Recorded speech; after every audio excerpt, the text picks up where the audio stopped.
Psalm 127, our psalm this morning, is dedicated to Ari Katz, who has done so much for so many of us, both locally and now around the country and even the world, with opportunities of Jewish learning.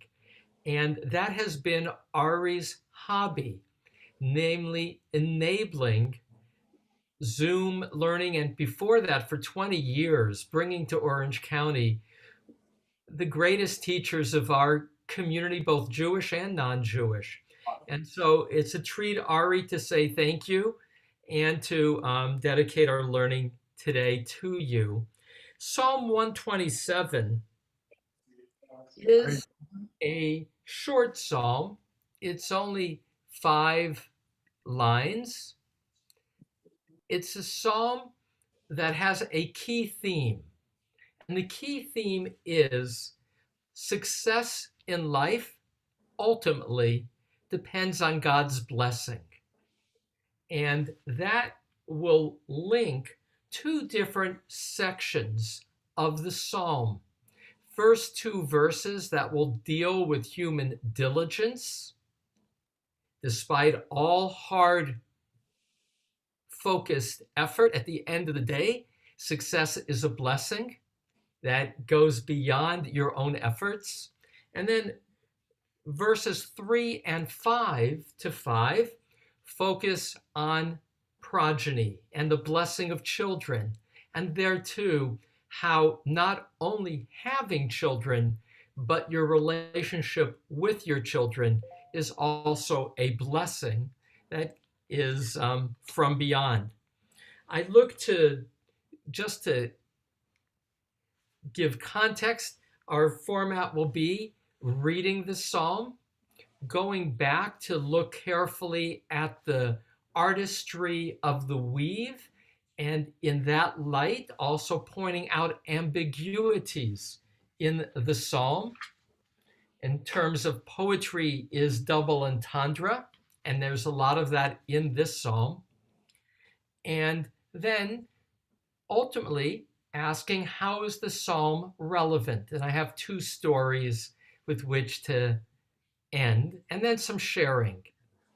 With that, Psalm 127, which I've gone back and forth by picking a phrase to entitle it, and it is entitled, "If Adonai does not guard a city, in vain is vigil."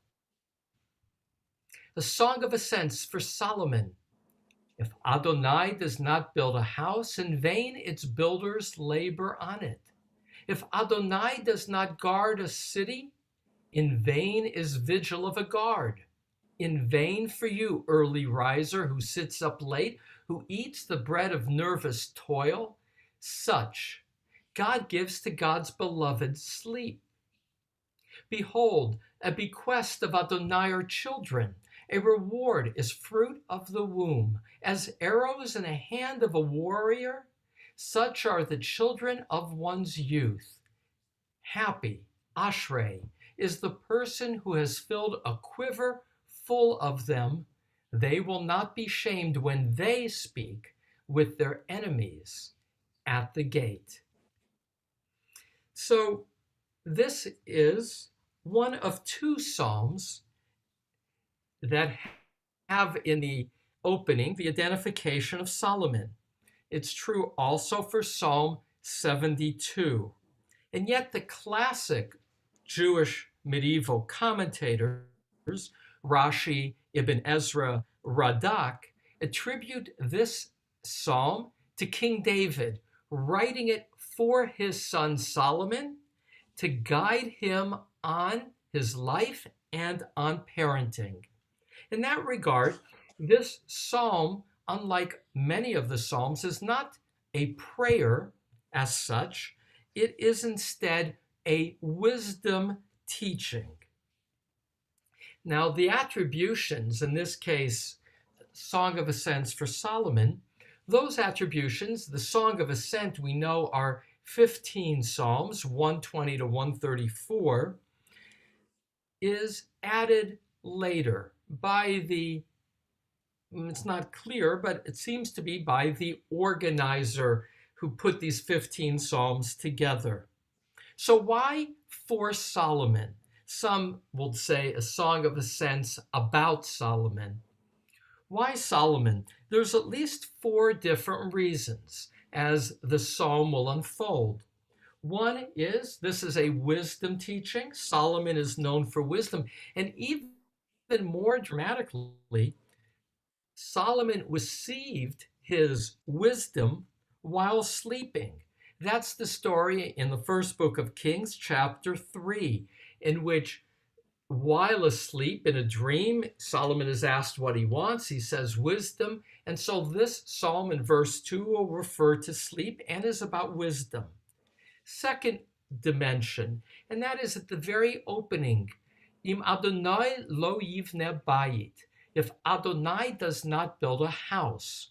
Well, house can either refer, as the entire psalm can, to all peoples. This is a wisdom teacher for each person, but whenever the ear in the Bible hears house, you think of the house, the temple, and Solomon built the temple.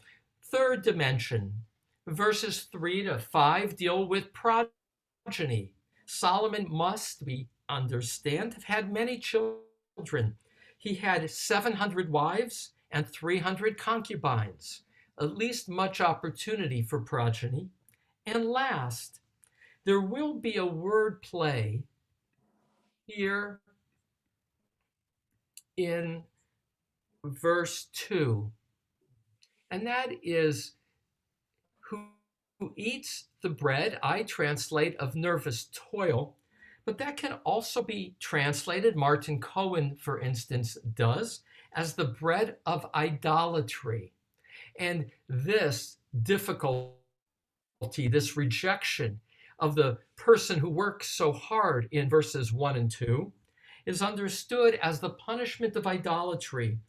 And therefore, it links also with Solomon, who sadly, at the end of his life, at least according to 1 Kings chapter 11, is influenced by his wives. In the Midrash, it's particularly his Egyptian princess, who he marries the same day that the temple is dedicated in the Midrash, and will lead ultimately to the downfall of the temple, particularly there focused on the second temple. So back to Solomon, he will, as the rabbis understand it, succumb to idolatry. Hence, this is for Solomon. This is the warning that is provided. All right, that's the many possibilities of why Solomon. Now let's look again at verses 1 and 2. If Adonai does not build a house, and again, it can be the house being the temple, but more likely in context, these are words to all people. In vain its builder labors on it.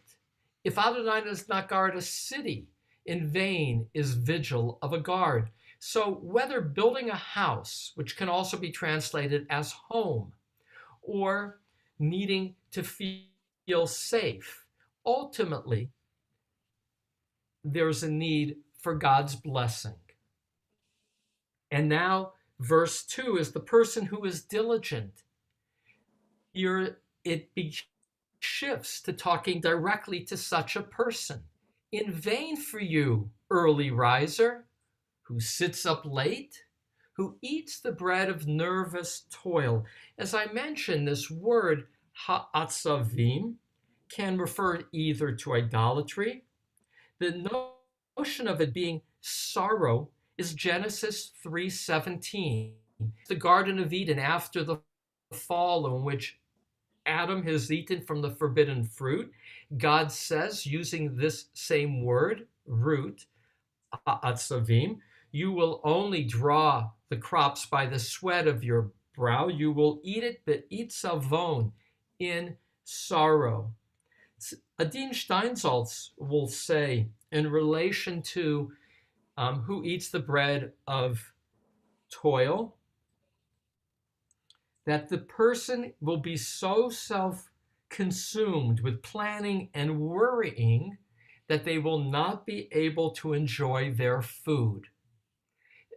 And now this last phrase, Kain yitain lidido sheina.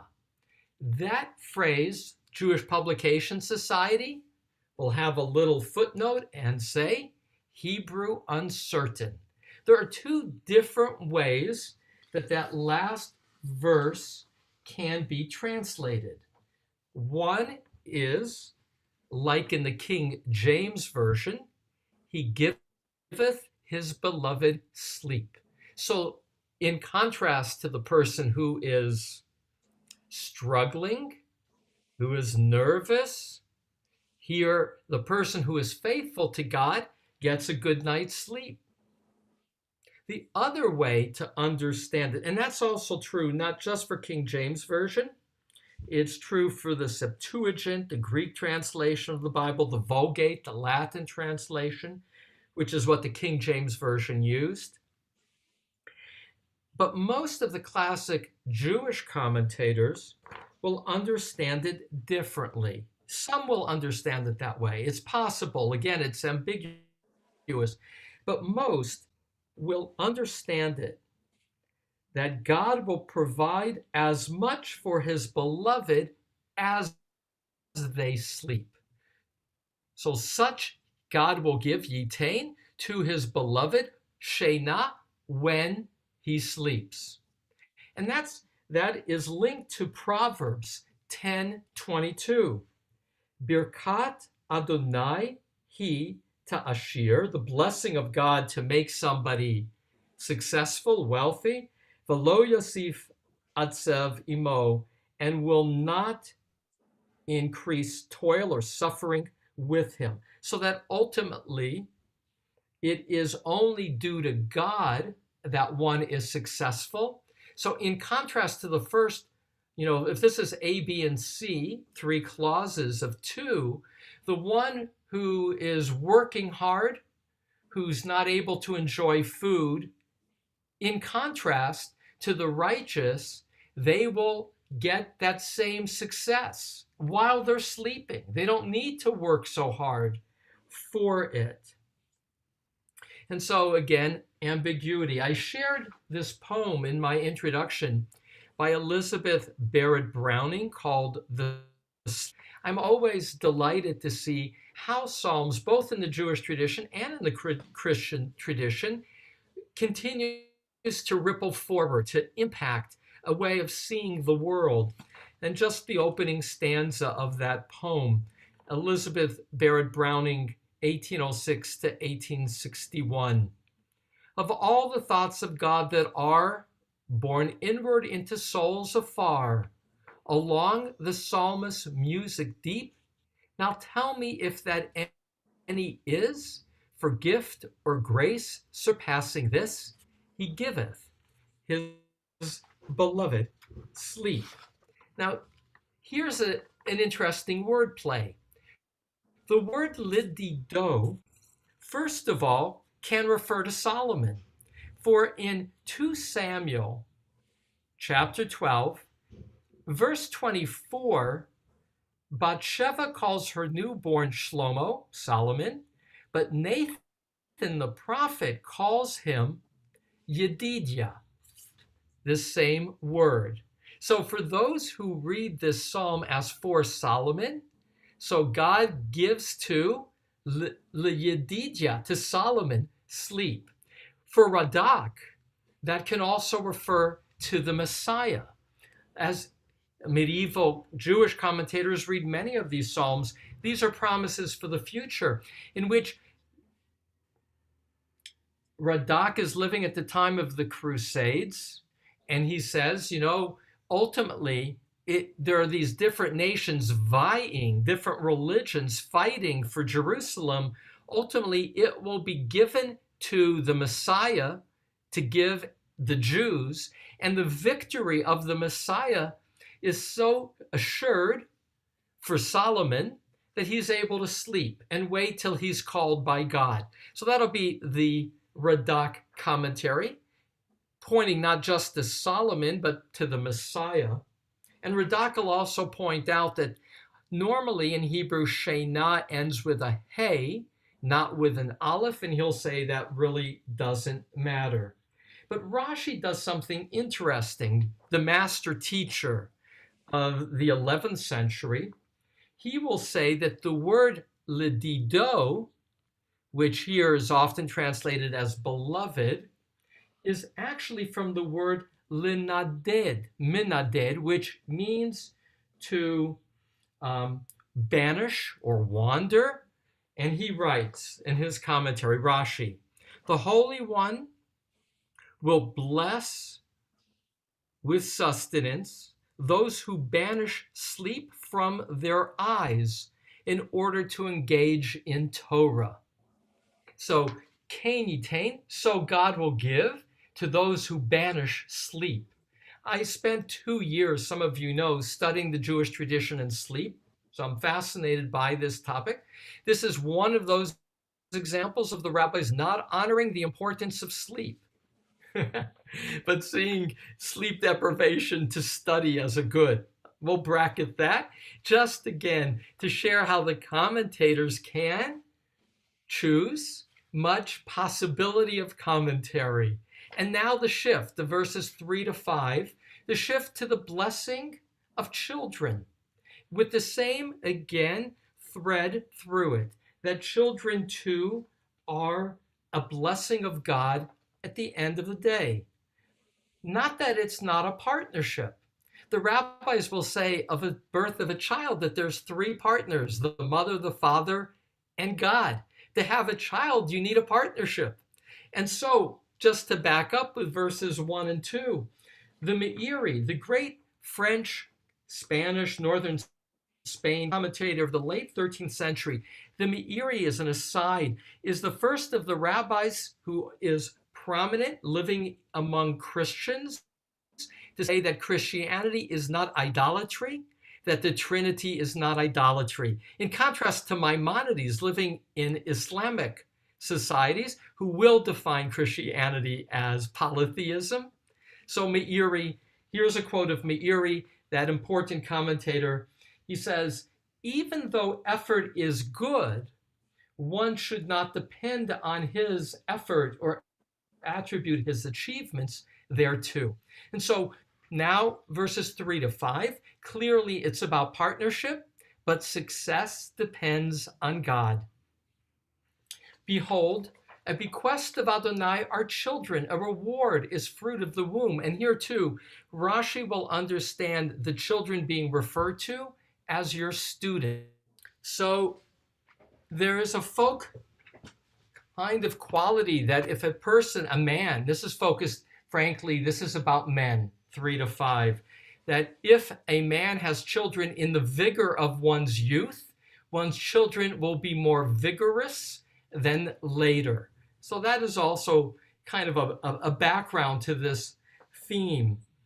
As arrows in a hand of a warrior, such are the children of one's youth. Happy is the person who has filled a quiver full of them, so that one's children are, if you will, one's army.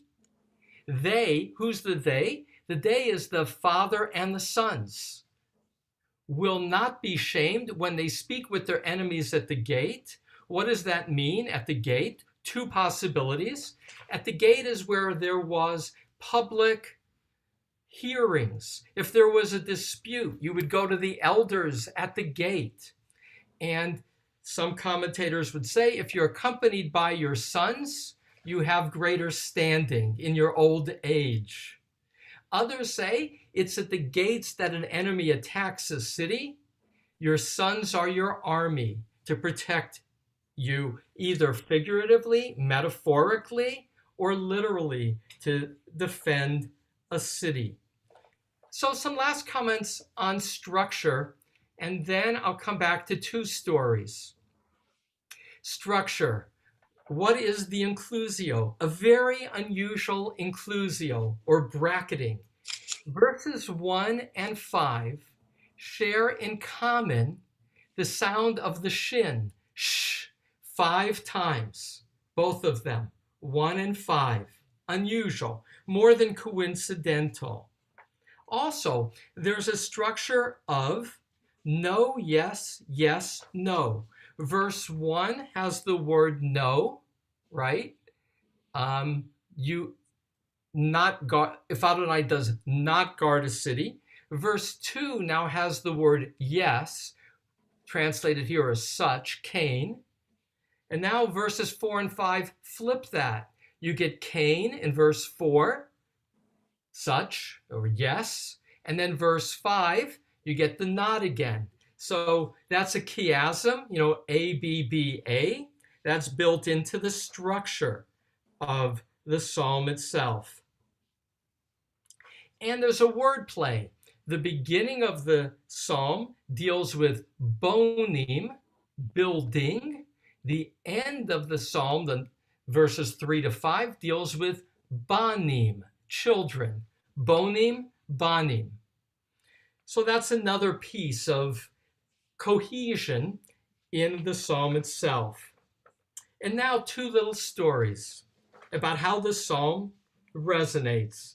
It gets quoted, this psalm, in the Jerusalem Talmud, Chagiga 1:7, and in Pesikta de Rav Kahana, early medieval midrashic collection, chapter 9. And the story is told as follows. Rabbi Yehuda Hanassi, the editor of the Mishnah, the great both political and religious leader in Israel in the 2nd century, will establish a national elementary school system. And he will send out 3 rabbis to go to each city to set up elementary schools.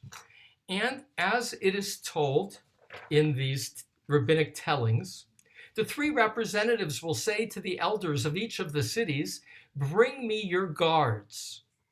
And so they bring their military soldiers.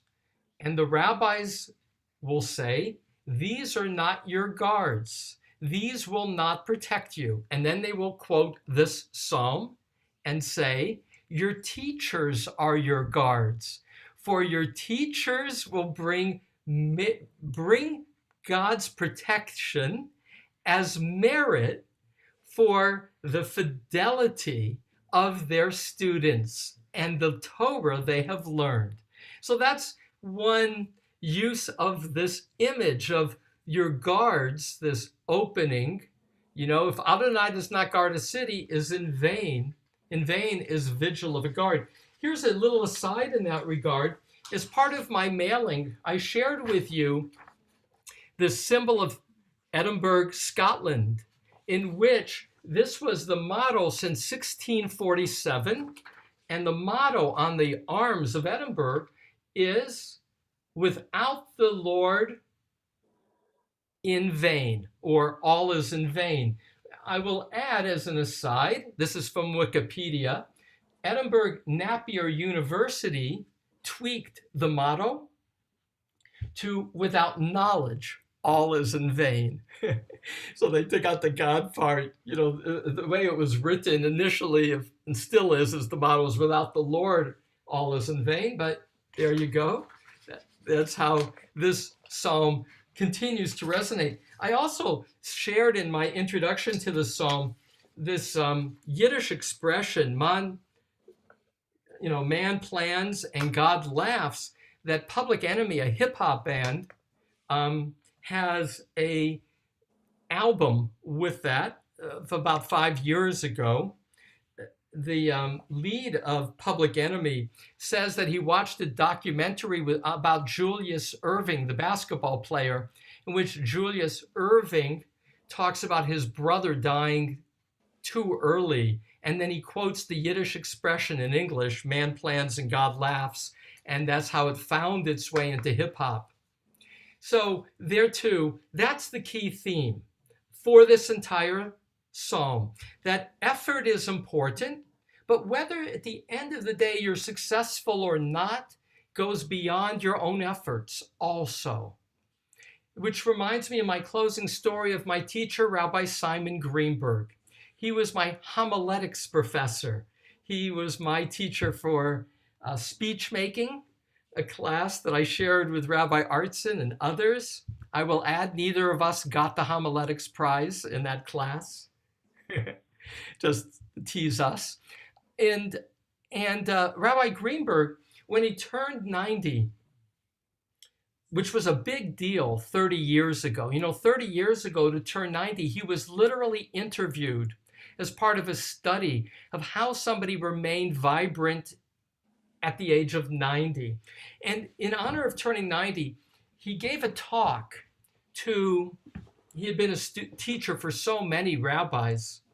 He gave a talk, one second, to the convention of rabbis. And he said to us, one second, people ask me, how did I live so long? And all I can say is that was beyond my control. That was decided by Yeshiva Shalmala in the Heavenly Tribune. That was decided by God. But I can tell you, he said, how my life has been a great life, because that I had some control over, and the key was living with gratitude. He said, I made a choice as a young man, and it was a choice to believe that the world was created by a caring creator. And that choice made all the difference. For he said, when things went wrong, when things went well in my life and I was successful, and I always worked hard, but when I was successful, I thanked God for that success because I knew that there was more than my own effort, that all was a product of a caring creator. And when things went wrong, things didn't turn out, which also happened, I acknowledged that I don't have full control, and that sometimes even understanding why is beyond my control.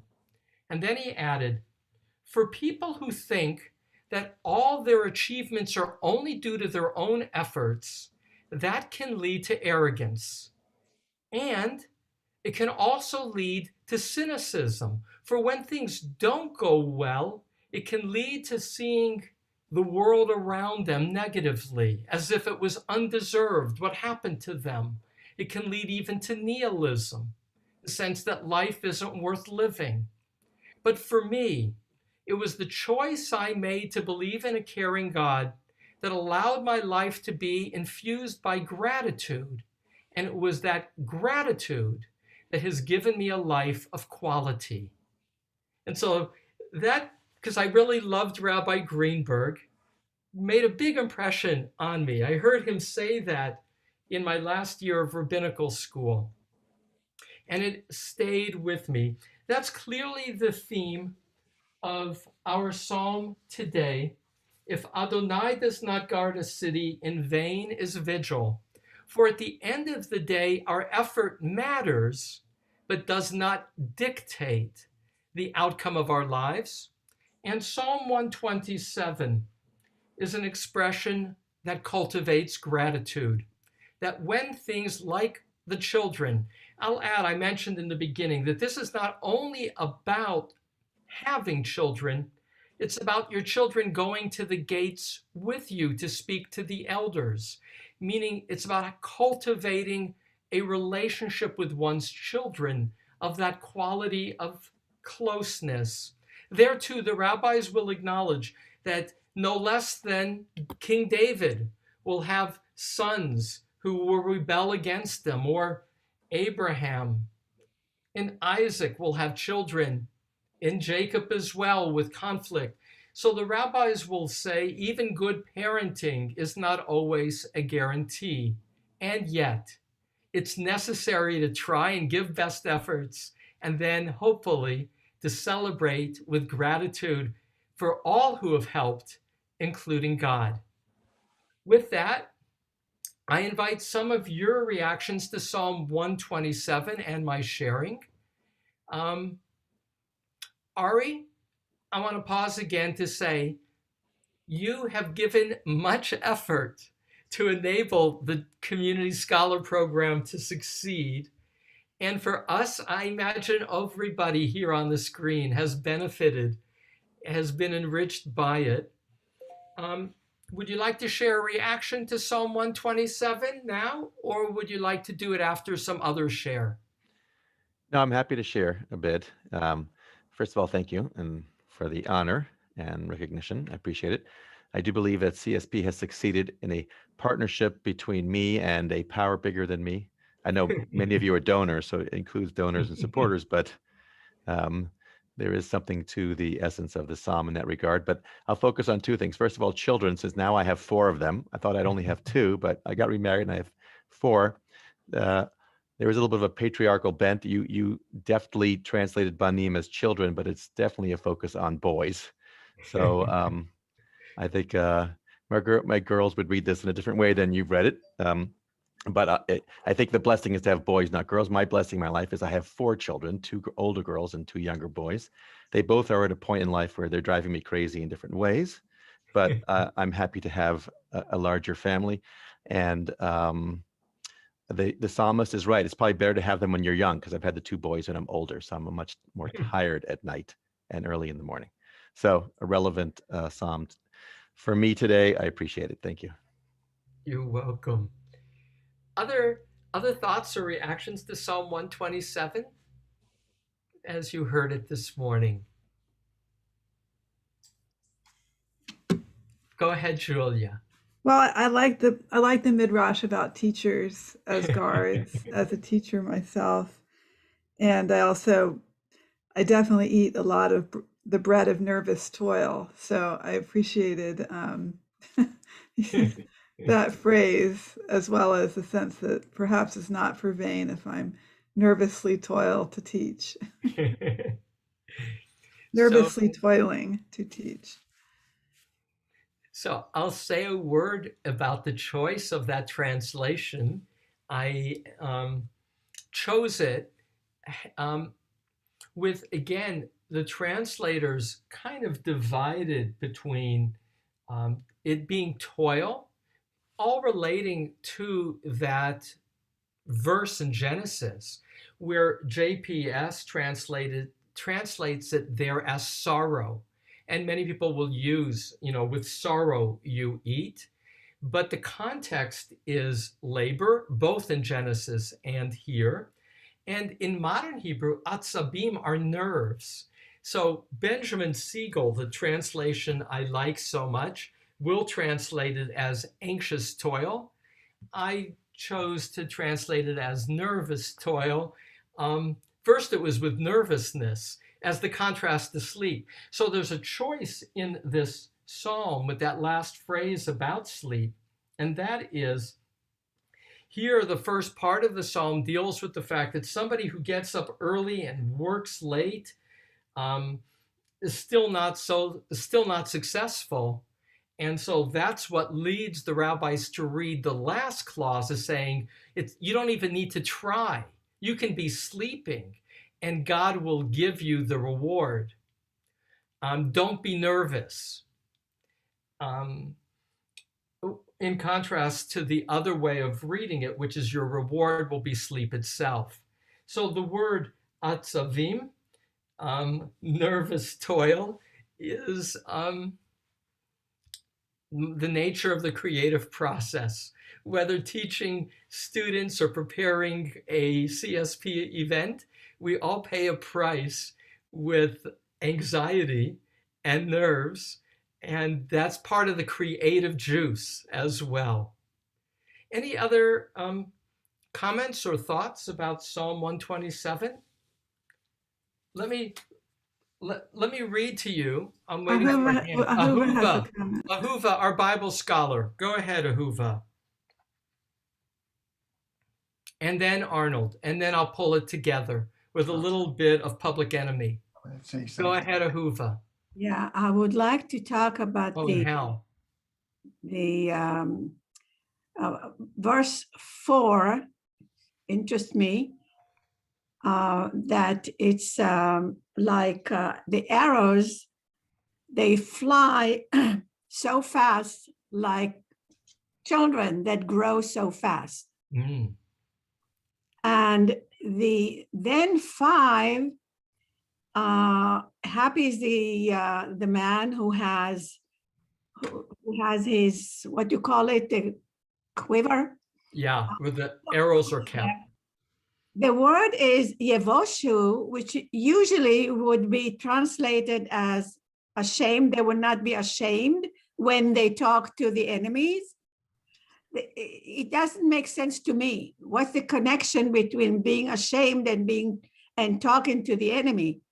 So I think we may translate yevoshu coming from the word boshesh, meaning it takes time to talk, meaning they are not as fast as the arrows, but they take their time to talk to the enemies. Mm. Like they have been matured in order to be able to talk to the enemies in a mature way. That's lovely. So let me build on Ahuva's comment and then add to it a little bit.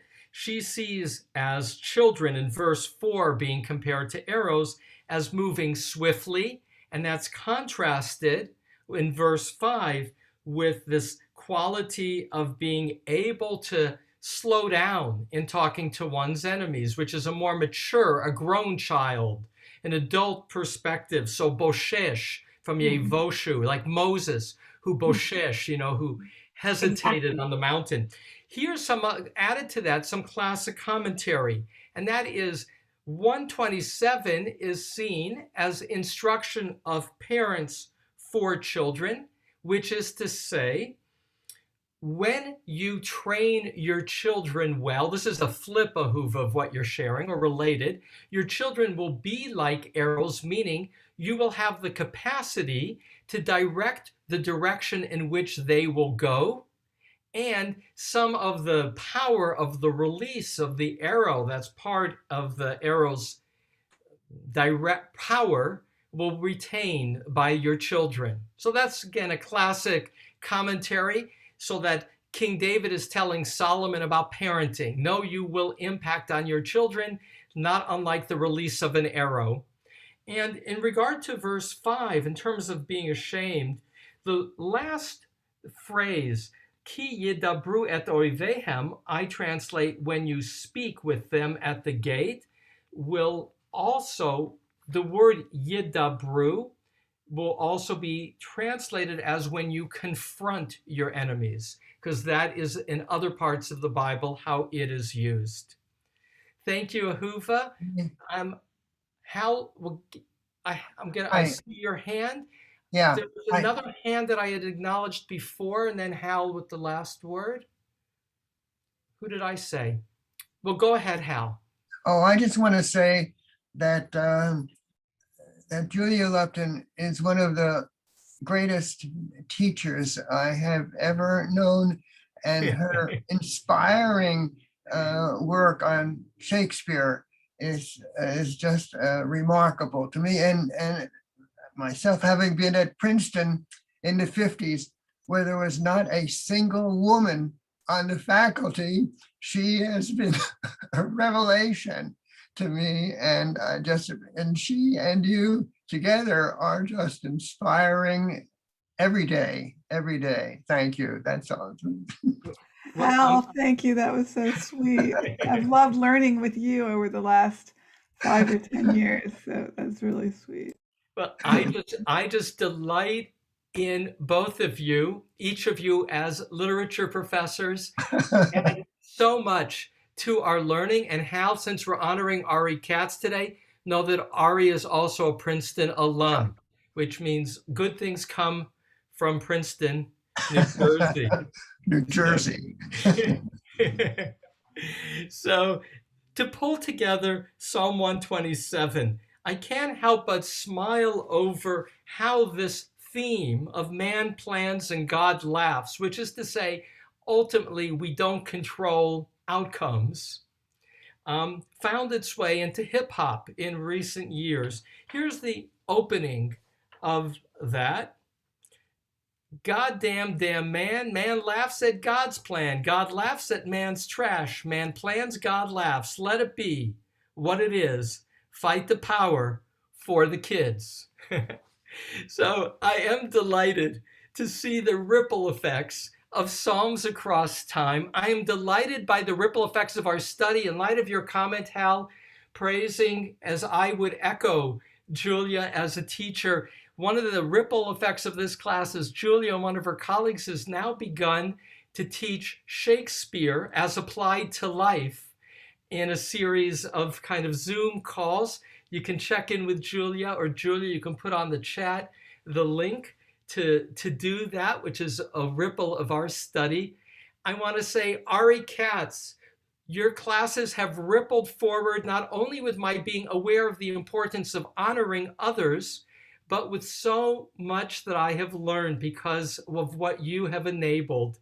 And in that regard, much gratitude. Julia has put in the chat the opportunity to be part of the Shakespeare group that she has done, Shakespeare as applied to our lives.